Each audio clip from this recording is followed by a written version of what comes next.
تے اودے واسطے او سنت بھی ہے او فرض بھی ہے. نہیں یہ شکل نہ بڑھاؤ نا.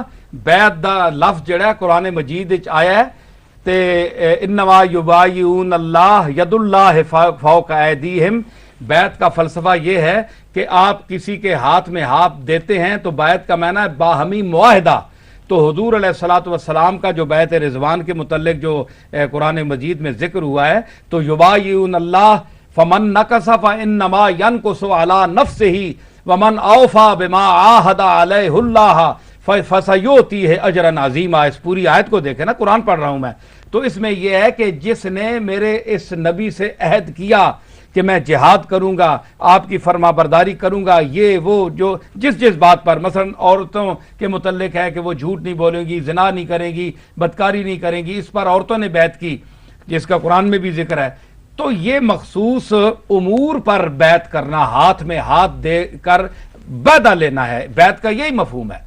تو یہ حضور علیہ الصلوۃ والسلام کے جو ہوا ہے نا, یہ آپ نے وعدہ لیا صحابہ سے اور لوگوں سے.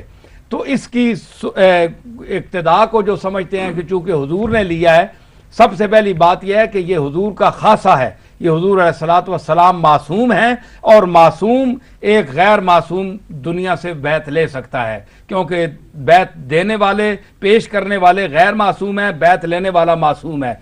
تو اس کے بعد جتنے ہیں وہ ہم لوگ ہیں, ہم نہ خود ہم معصوم ہیں, نہ ہمارے جو مرید ہو رہے ہیں وہ معصوم ہیں. اس لیے حضرات بات یہ ہے جو سوال کیا گیا ہے, اس میں بات یہ ہے کہ اگر آپ اس کو سنت یا واجب یا اس کا درجہ دیتے ہیں تو آپ پھر مجھے بتائیں کہ آپ اگر سنی ہیں تو پھر ضرور امام ابو حنیفہ کے مقلد ہوں گے. تو آپ کیا بتائیں کہ امام ابو حنیفہ کس پیر کے مرید تھے؟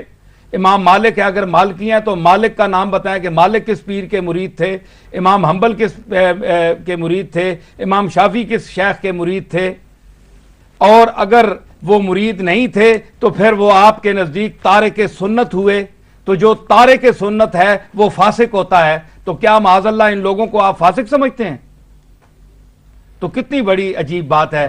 اور ہمارے جو ائمہ ہیں, یہ جتنے اپنے امام محمد ہیں, امام ظفر ہیں, اور یہ جتنے فقہاء ہیں ہمارے طحطاوی ہیں, یہ جتنے بڑے بڑے لوگ ہوئے ہیں, یہ امام بخاری ہیں, مسلم ہیں, نسائی ہیں اور ابن ماجہ ہیں, یہ کس پیر کے مرید ہیں؟ کسی پیر کے مرید نہیں ہیں. تو اگر یہ واجب اور فرض کا درجہ رکھتا پیر مرید ہونا تو یہ لوگ سارے مرید ہوتے.